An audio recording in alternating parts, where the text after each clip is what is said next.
श्रोताओं नमस्कार।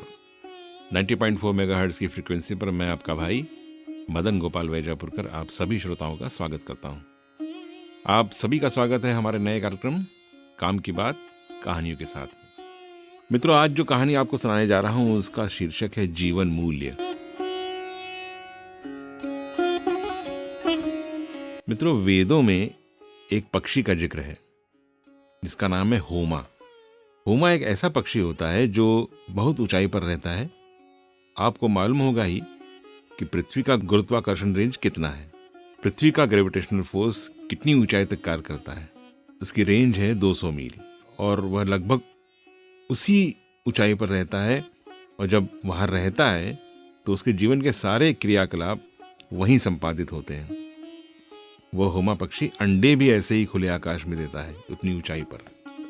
जब होमा पक्षी ने अंडे दिए तो वह अंडा नीचे गिरने लगा।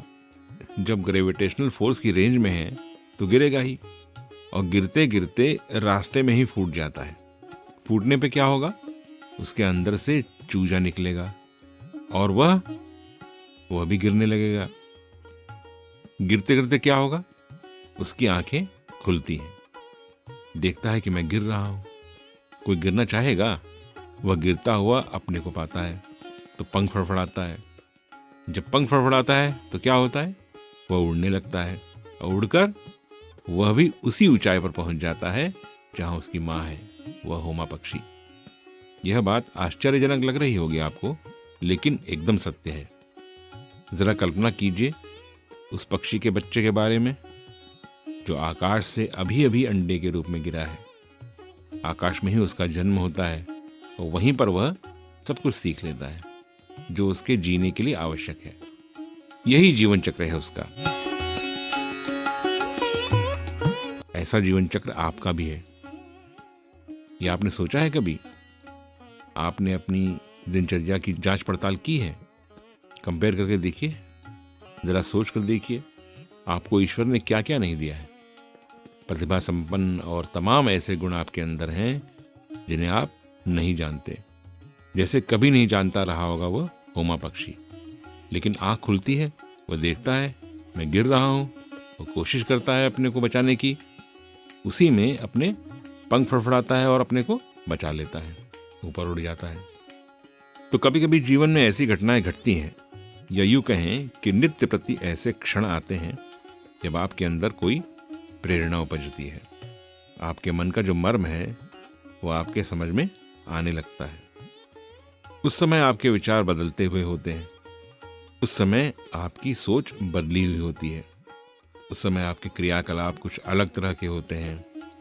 आप कुछ विशेष हो जाते हैं। आप अपने को कुछ अलग स्तर का महसूस करने लगते हैं। फिर जैसे ही वे परिस्थितियां बदलती हैं वही सामान्य बात आ जाती है। लेकिन इस सामान्य बात से काम चलना नहीं है। क्यों? क्योंकि जीवन चुनौतियों से भरा हुआ है। जिस रास्ते पे आप चल रहे हैं, चाहे जिस जगह से आपको गुजरना है, चुनौतियां रास्ता रोके खड़ी हैं।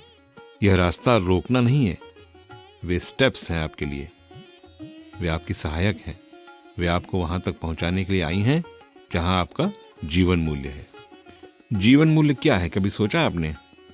जिंदगी को चलाने का पहिया है जीवन मूल्य। अगर जीवन मूल्य नहीं है आपके पास तो आपका जीवन घिसटेगा। घसीटना आप समझते हैं कितना दुखदाई है? किसी भी चीज को घसीटिए या उसे पहिए के बल चलाइए, कितना अंतर है। ठीक वही अंतर यहां है। इस समय आपके लिए जीवन मूल्य मैं समझता हूं दो पहियों के रूप में है। एक है विचारों की श्रेष्ठता और दूसरा है कर्म की श्रेष्ठता।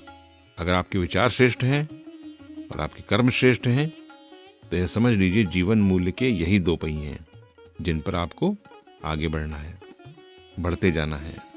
लेकिन अगर ऐसा नहीं है आपके पास तो समझिए जिंदगी घिसटेगी।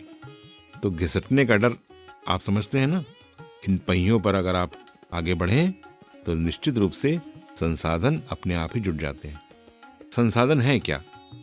आपको लगता होगा रुपये, पैसे, संपन्नता या और भी ऐसी चीजें जिनसे आप मार्केटिंग कर सकते हैं। तो ये मार्केटिंग करना संसाधन नहीं है, ये केवल भ्रम है, या यूं कहें ये दुनियादारी है।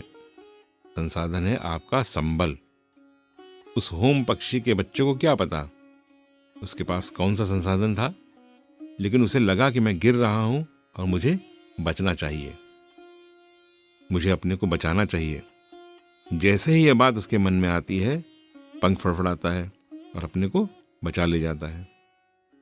तो वह संबल ही संसाधन है। आपके अंदर भी संबल है, आपके अंदर भी वो विचारणा शक्ति है जिसके बल पर आपको इस दुनिया में भेजा गया है कुछ करने के लिए। वही संबल है। जब आप अपने अंदर के संबल को समझ जाते हैं तो निश्चित रूप से संसाधन वही हो जाता है। आपको और किसी संसाधन की जरूरत नहीं होती है। जब आपके सामने संसाधन है तो फिर नियति तो आपके पीछे चलती ही है। अवसर आपको कहीं मिलता नहीं है, कहीं रखा हुआ नहीं है, ये परचेज करने की चीज नहीं है। अवसर क्या है? नियति में, परिस्थिति में या परिस्थितियों के रूप में अवसर आपके सामने आ जाता है। अगर उस अवसर को आप अवेल कर लेते हैं, पहचान लेते हैं, उसे आप आत्मसात करते हैं, तो निश्चित रूप से आपका सपना साकार होता है। जो सपना आपने देख रखा होगा, जिसके लिए आपका यहाँ आना हुआ है। आप क्या करना चाहते हैं, क्या बनना चाहते हैं, यह सपना। इस निष्कर्ष से आप अपने को आगे बढ़ाते हैं। इन विचारों के तहत आप आगे बढ़ते हैं तो फिर आपके कदमों के वेग को कोई नहीं रोक सकता है। न तो उसके लिए आपको अलग से किसी एनर्जी की जरूरत होगी, न किसी और भी ऐसी चीज की आवश्यकता होगी जो आपको स्पीड दे। स्पीड आप में खुद ब खुद आ जाएगी। उसके लिए अलग से किसी चीज की आवश्यकता नहीं होगी।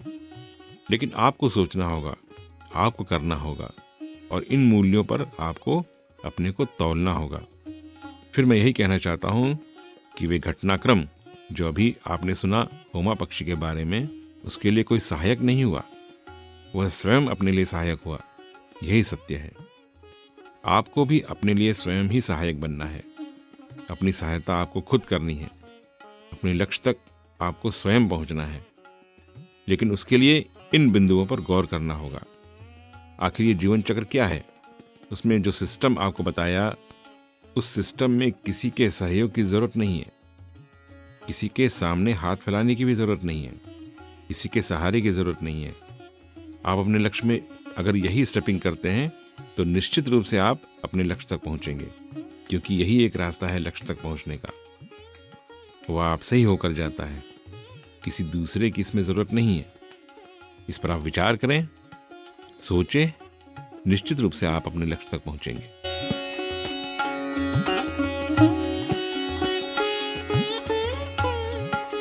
तो मेरे प्रिय भाइयों बहनों, कैसी लगी आज आपको कहानी?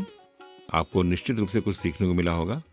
हमारा प्रयत्न यही रहेगा कि ऐसी ही बहुमूल्य विचारों वाली कहानियां अपने इस कार्यक्रम काम की बात कहानियों के साथ में आपको सुनाएं। तो अब अपने भाई मदन गोपाल वेजापुर को आज्ञा दीजिए। तो सुनते रहिए 90.4 IIT कानपुर कम्युनिटी रेडियो। नमस्कार।